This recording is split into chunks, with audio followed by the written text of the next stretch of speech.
टूट्सी 1982 की American romantic comedy film है जिसका निर्देशन सिडनी पोलक ने किया है और इसमें डस्टिन हॉफमैन ने अभिनय किया है। डायरेक्टर सिडनी पोलक को हम इस फिल्म में प्रोटोगोनिस्ट माइकल डॉर्सी के कास्टिंग एजेंट के तौर पे अभिनय करते हुए भी देखेंगे। ये फिल्म एक प्रतिभाशाली लेकिन अस्थिर अभिनेता की कहानी बताती है जिसके रेपुटेशन खराब होने के कारण उसे नौकरी पाने के लिए एक महिला के रूप में नई पहचान बनाना पड़ता है, तभी उसे एक एक्टिंग जॉब मिलता है। Tootsie was nominated for 10 Academy Awards and it's selected for preservation in the United States National Film Registry। Tootsie एक लैंडमार्क फिल्म है कॉमेडी जॉनर में और इस फिल्म की screen play has been included in film school study materials. Michael Dorsey एक सम्मानित अभिनेता है, लेकिन न्यूयॉर्क शहर में कोई भी उन्हें काम पर नहीं रखना चाहता क्योंकि वे एक परफेक्शनिस्ट हैं और उनके साथ काम करना मुश्किल है। वे एक रेस्टोरेंट में एक सर्वर के रूप में काम करके और एक्टिंग स्टूडेंट्स को अभिनय सिखाकर अपना गुजारा करता है। माइकल अपना रूममेट जेम्स लैटर के साथ रेस्टोरेंट से अपने घर में लौटते हैं और उसे अपने एक्टिंग क्लास के स्टूडेंट्स द्वारा एक सरप्राइज बर्थडे पार्टी दिया जाता है। यहाँ हम माइकल के खास एक्टिंग स्टूडेंट सैंडी लेस्टर को देखते हैं। पार्टी ख़त्म होने के बाद माइकल सैंडी को घर छोड़ने जाता है। रास्ते में सैंडी बताती है कि वे कल होने वाली ऑडिशन के लिए बहुत नर्वस है। तब माइकल उसे कहता है कि कल वो सैंडी के साथ ऑडिशन में जाएगा। ऑडिशन में डायरेक्टर रॉन सैंडी को रोल के लिए अनफिट कह के रिजेक्ट कर देता है। तब माइकल उसका फ्रेंड टेरी बिशप को खोजता है जो इस शो का एक एग्जिस्टिंग एक्टर है, मगर माइकल को पता चलता है टेरी द आइसमैन कॉमेट शो को ज्वाइन किया है। ये सुन के माइकल शॉक्ड हो जाता है क्योंकि ये रोल उसका एजेंट उसे दिया था। अब माइकल उसका कास्टिंग एजेंट जॉर्ज फील्ड्स के पास भागता है। जॉर्ज बोलता है कि टेरी एक पहचाना हुआ नाम है टीवी इंडस्ट्री में और माइकल अच्छा एक्टर है, मगर वो बहुत एरोगेंट है, इसीलिए कोई भी माइकल के साथ काम नहीं करना चाहता। माइकल ये सुनकर बहुत गुस्सा हो जाता है और बोलता है ठीक है, मुझे सिर्फ $8,000 जुगाड़ करना है ताकि वो उसका रूममेट जेब की फिल्म को प्रोड्यूस और उसमें एक्ट कर सके। ये सुन के जॉर्ज बोलता है कि माइकल 25 सेंट्स भी जेनरेट नहीं कर सकता। हताशा में माइकल अपनी दोस्त और एक्टिंग स्टूडेंट सैंडी जिस रोल के लिए रिजेक्ट हुई थी उसी रोल के लिए एक महिला के रूप धारण करता है और डॉर्थी माइकल्स के रूप में ऑडिशन देता है और उसे वो रोल मिल जाता है।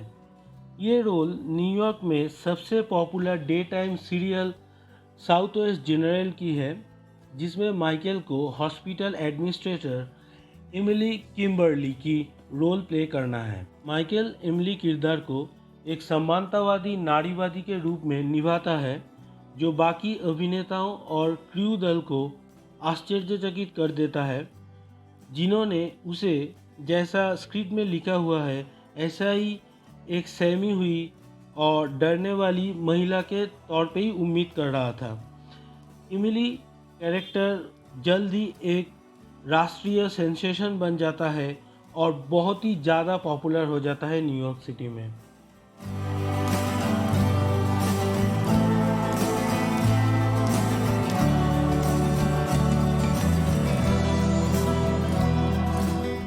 जब सैंडी माइकल को उसकी बेडरूम में आधे कपड़े पहन के पकड़ लेती है क्योंकि तब माइकल डॉर्थी के लिए सैंडी की कपड़ों के ऊपर कोशिश कर रहा था कि अगर कोई उसे फिट हो जाए, तो तब माइकल बोलता है कि वो सैंडी के साथ सोना चाहता है, मतलब सेक्स करना चाहता है। उसके बाद सैंडी की सहमति से दोनों के बीच सेक्स होता है। उधर माइकल अपने सह कलाकारों में से एक जूली निकल्स, जो कि अनैतिक सेक्सी निर्देशक रॉन के साथ अनहेल्दी रिश्ते में होती है, और जूली एक सिंगल माँ है, मतलब जूली की डिवोर्स हो चुका है और इस जूली के प्रति माइकल धीरे धीरे आकर्षित होने लगता है। एक पार्टी में जब माइकल स्वयं के रूप में एक पिकअप लाइन लेके जूली के पास जाता है और उसे प्रपोज करता है। ये पिकअप लाइन जूली खुद ही डॉर्थी को बताई थी जब माइकल डॉर्थी के रूप में जूली को पूछा था वो कैसा लड़का पसंद करता है। ये पिकअप लाइन है, I could lay a big line on you, we could do a lot of role playing, but the simple truth is I find you very interesting and I would really like to make love with you, as simple as that.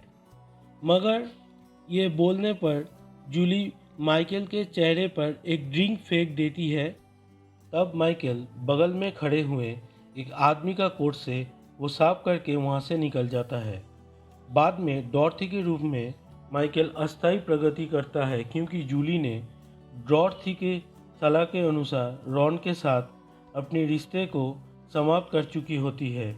और तभी Michael, जो कि डॉर्थी के रूप में होता है, जूली को प्रपोज करने की कोशिश करता है और इससे जूली डॉर्थी को एक लेस्बियन समझती है। इस बीच जूली की सिंगल ओल्ड फादर लेस और सह कलाकार जॉन वैन डॉर्थी को पसंद करने लगता है। लेस ने डॉर्थी के सामने शादी का प्रस्ताव रखा और जोर देकर कहा कि डॉर्थी जवाब देने से पहले इसके बारे में सोचे।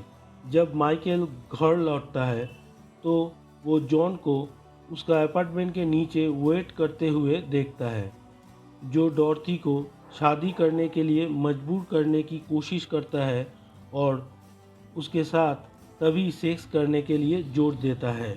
और जब जेफ आ जाता है तब जॉन शर्मिंदगी से लाल हो जाता है और वहाँ से चला जाता है। कुछ मिनट बाद सैंडी आती है और पूछती है कि माइकल ने उसकी कॉल का जवाब क्यों नहीं दिया। माइकल स्वीकार करता है कि वो किसी और महिला से प्यार करता है। तब सैंडी चिल्लाते हुए वहाँ से निकल जाता है।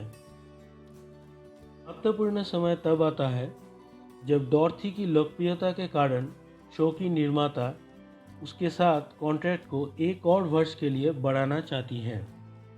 माइकल खुद को डॉर्थी की रोल से बाहर निकलता है जब एक तकनीकी समस्या कलाकारों को इमली, मतलब जो किरदार माइकल डॉर्थी के रूप में निभा रहा था, वही इमली के बारे में एक रहस्योद्घाटन में सुधार करके लाइव प्रदर्शन करने के लिए मजबूर करती हैं कि वे वास्तव में एडवर्ड हैं, इमली का जुड़वा भाई, जिसने इमली से बदला लेने के लिए उसकी जगह ली।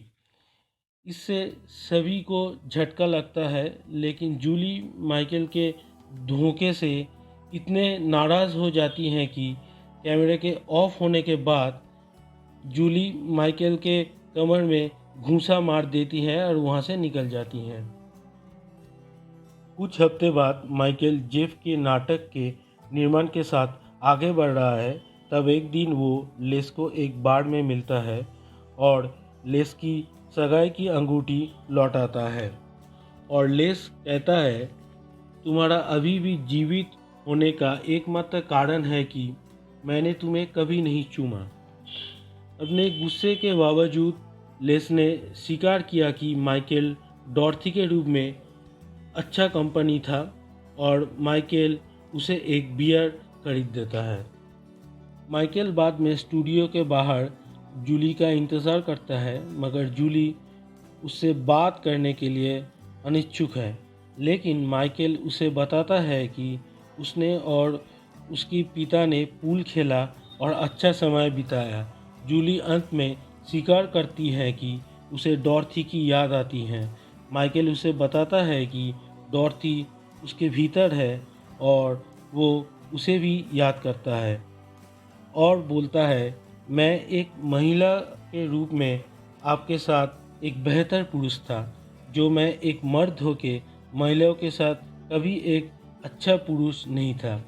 जूली ने उसे माफ़ कर दिया और वो बातचीत करते हुए एक साथ चले जाता है।